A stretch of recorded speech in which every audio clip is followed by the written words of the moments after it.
fellows, welcome back my channel Believe in Therapy. I am Neha and today discuss about of the first disability model.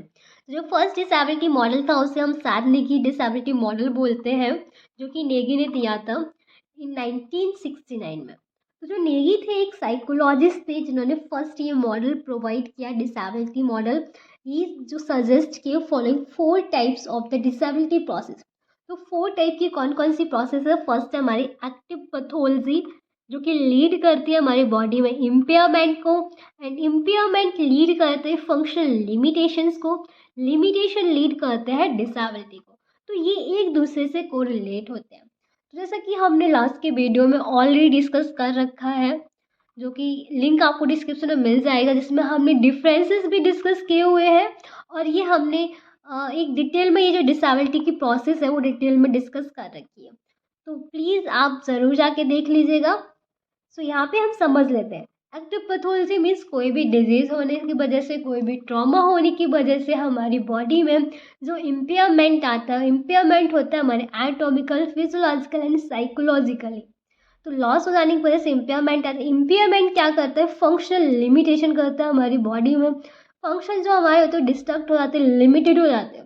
Function limited होने की वजह से हमारी body में disability आती है। Disability means loss of function, restriction of function and activity. जो भी पर्सन है वो कोई भी टास्क है, कोई भी एक्टिविटी है उसे परफॉर्म नहीं कर पाता है। तो एक दूसरे से रिलेट है, तो हम समझते हैं आगे। So now discussing to the Nagi model. तो नेगी मॉडल में जैसे कि कोई भी पैथोलॉजी होने की वजह से हमारी बॉडी में इम्पेयरमेंट आते हैं, कोई फंक्शनल लिमिटेशन हो जाता है एंड लास्ट इज डिसेबिलिटी हो जाती है। तो यहाँ पे हम पॉइंट समझेंगे। जो पैथोलॉजी होती है हमारे सेलुलर या टिश्यू के चेंज होने की वजह से होती है, जो कि आप सभी लोग जानते हैं। मीन्स कोई भी डिजीज़ है, कोई भी ट्रॉमा है, उस रीजन से हमारी बॉडी में क्या हुआ, पैथोलॉजी हो गई। ठीक है। जो कॉज, जैसे कि यहाँ पे आप देख सकते हैं, cause by disease, trauma, infection, कोई कंजनाइटल एबनॉर्मलिटी है। तो इन सारे रीजन की वजह से पैथोलॉजी हो गई। अब पैथोलॉजी हुई, धीरे धीरे वो क्या हुई, धीरे धीरे उसका प्रोसेस है वो बढ़ता गया। मीन्स इम्पेयरमेंट हो गया हमारी बॉडी में।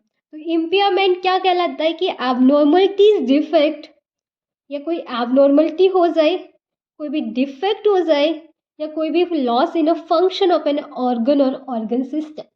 हमारा कोई ऑर्गन है या कोई सिस्टम है बॉडी का, वो लॉस हो जाए, बॉडी में कोई एबनॉर्मलिटी आ जाए, कुछ पैथोलॉजी जो है वो इम्पेयरमेंट करती है। मीन्स हमारे psychological, physiological and anatomical changes पे भी जो पैथोलॉजी इन्वॉल्व करती है इम्पेयरमेंट को, फिजियोलॉजिकल, एनाटॉमिकल एंड साइकोलॉजिकल।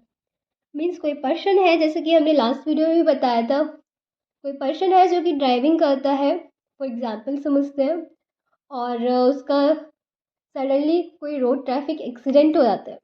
तो एक्सीडेंट होने की वजह से उसके लिम्ब को डॉक्टर को कट करना पड़ता है, मीन्स एम्पुटेशन करना पड़ता है। अब एम्पुटेशन करने से क्या हुआ कि उसको जो लिम्ब है वो, मीन्स उसे वहाँ से कट किया, लॉस्ट हो गया, उस पर्सन को लॉस करना पड़ा अपना लिम्ब। तो वो क्या हो गया, हमारा इम्पेयरमेंट। एक्सीडेंट क्या हो गया, एक टाइप की पैथोलॉजी हो गई, एक टाइप का ट्रॉमा हो गया। एंड इम्पेयरमेंट में क्या हुआ कि उसके पैर को लॉस करना पड़ा, वो एनाटॉमिकल इम्पेयरमेंट हो गया। उस रीजन की वजह से अब उसके फंक्शन है वो लिमिटेड हो गए। मीन्स अब वो फिर से वॉक नहीं कर सकता, रनिंग नहीं कर सकता, ड्राइविंग नहीं कर सकता। तो ये उसके लिमिटेशन हो गए। अब लिमिटेशन धीरे धीरे पर्सन के परमानेंटली होते गए और इससे कि उस पर्सन में डिसेबिलिटी आ गई। तो ये होता है pathology, impairment, functional limitation, disability. Okay, तो आई होप आप समझ गए होंगे। एनाटॉमिकल मीन्स हमारी बॉडी का कोई पार्ट्स को हमें कट करना पड़े, लॉस करना पड़े। फिजियोलॉजिकल चेंज मीन्स हमारी बॉडी के अंदर ही कोई चेंज हो रहा, सपोज हमारा विजन लॉस हो जाना, हियरिंग लॉस हो जाना, तो ये फिजियोलॉजिकल चेंजेस हो। साइकोलॉजिकल चेंजेस मीन्स हाँ, मेमोरी लॉस हो जाना, जो पर्सन है उसका सेंसरी मोटर जो इम्पल्स है वो धीरे धीरे लॉस्ट हो जाना, उससे सेंसरी इन्फॉर्मेशन नहीं जाना। तो ये सारे चेंजेस हो जाते हैं, साइकोलॉजिकल चेंजेस होते हैं। ओके, अब इन सारे रीजंस की वजह से क्या क्या लिमिटेशन आ सकते हैं वो समझते हैं। Functional limitation means impairment at the level of organism. Means को जो ऑर्गेनिज्म है, जो हमारी बॉडी का ऑर्गन है या कोई सिस्टम है, वो इम्पेयरमेंट उसके लेवल पे होता है। ठीक है, जिससे कि मेजर करते हैं मीन्स उसके परफॉर्मेंस पे, क्या वो काम करता था, क्या उसका इंटरेस्ट था, उसके अकॉर्डिंग मेज़र करते हैं। मीन्स सपोज़ वो पर्सन है, वो ड्राइविंग करना उसका इंटरेस्ट था, ठीक है, राइडिंग करना उसका इंटरेस्ट था। अब जिसका जो लॉस हो करना पड़ा उसके लिम्ब को, तो धीरे धीरे उसका इंसर्ट जो भी इंटरेस्ट था वो ख़त्म होता गया, उसका फंक्शन है धीरे धीरे लिमिटेड होते गए एंड धीरे धीरे वो डिसेबल पर्सन हो गया। And result from many combination of impairment at the lower limb. Means impairment and हमारा जो फंक्शनल लिमिटेशन उनका कॉम्बिनेशन होता है, तो उसे हम बोलते हैं functional limitation. Next is a disability.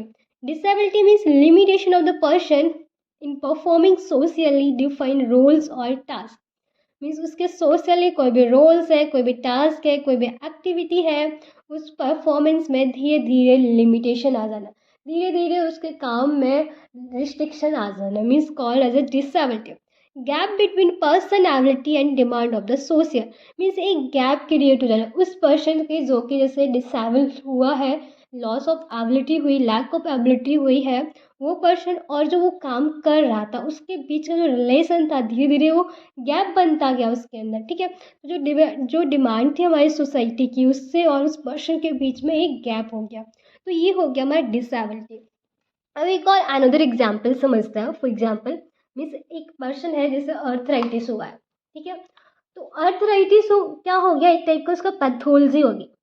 Arthritis हुआ जिससे कि उसके पेन होने लगा नी में धीरे धीरे पेन होने लगा, मीन्स इम्पेयरमेंट हो गया। अब क्या हुआ, पेन की वजह से वो पर्सन है वो अनेबल है to stand up from a chair और डिफिकल्टी इन वॉकिंग। जो पर्सन है वो चेयर से खड़ा नहीं हो पा रहा है, उसे वॉक करने में डिफिकल्टी हो रहा है, स्टेयर क्लाइंबिंग नहीं कर पा रहा, स्टैंड डिसेंड नहीं कर पा रहा है स्टेयर्स को, तो ये अनेबल हो गया वो पर्सन। तो इससे क्या हुआ, उसके फंक्शन है वो लिमिटेड हो गए। अब धीरे धीरे फंक्शन लिमिटेड होते जा रहे हैं, फिर उसे व्हील चेयर का सहारा लेना पड़े, स्कूटर, व्हील चेयर और स्कूटर और फॉर मोबिलिटी रिक्वायरमेंट, जो भी रिक्वायरमेंट है उसे मोबिलिटी के लिए उनका एक सपोर्ट लेके उसे अब फिर से वॉक करना पड़ रहा है। तो ये क्या होगी, उसकी डिसेबिलिटी होगी। धीरे धीरे डिसेबिलिटी और ज़्यादा बढ़ती जाएगी, धीरे धीरे वो हैंडीकैप्ड हो जाएगा। बट जो हमारे नेगी थे उन्होंने डिसेबिलिटी प्रोसेस तक ही इसे एक्सप्लेन किया है। फिर उसके बाद एक नया मॉडल आया, वो हम नेक्स्ट वीडियो में समझेंगे, ठीक है। अब आप फिजियोथेरेपिस्ट, एज ए फिजियोथेरेपिस्ट आप क्या करेंगे, आपका काम क्या है। जैसे पर्सन है जो हमारा अर्थराइटिस का पर्सन है, पेन हो रहा है उसे नी में, तो अब हमारे पास वो पेशेंट आया है, तो हम उसे क्या करेंगे, रिहैबिलिटेशन करेंगे, उसे ट्रीट करेंगे, ठीक है, एज अ फिजियोथेरेपिस्ट। तो उसमें आप क्या करेंगे, हिप एक्सरसाइज कराएंगे, स्ट्रेंथनिंग कराएंगे मसल्स की around two the joint, knee joint के अराउंड जितनी सारी मसल्स है, क्वाड्रिसेप्स, हैमस्ट्रिंग मसल, लेग की मसल्स, तो इन सारी मसल्स की आप स्ट्रेंथनिंग कराएंगे, एक्सरसाइज कराएंगे, जॉइंट मोबिलाइजेशन कराएंगे, जिससे कि उसका पेन है धीरे धीरे कम हो जाए, आप मॉडलिटीज़ यूज़ कर सकते हैं, ठीक है। फिर उसके बाद क्या करेंगे, अब उस पर्सन में बहुत ज़्यादा पेन है, अब वो खड़ा नहीं हो पा रहा है, अब उसकी बॉडी जो वेट है वो बहुत ज़्यादा है अर्थराइटिस पेशेंट का, तो और ज़्यादा उसे प्रॉब्लम होगी, तो वेट शिफ्टिंग होगा उसके नी पे, तो पेन होगा।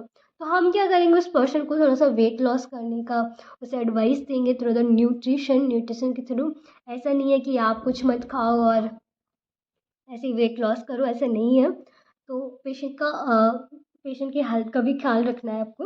एंड फिर उसके बाद जैसे पेन को हम कम करने के लिए हमने क्या किया, एक्सरसाइज कराई, ठीक है। अब वो स्टैंड नहीं हो पा रहा था, उसके लिए हमने उसे एडवाइस थी कि आप अपने वेट को थोड़ा सा लॉस करो, ठीक है।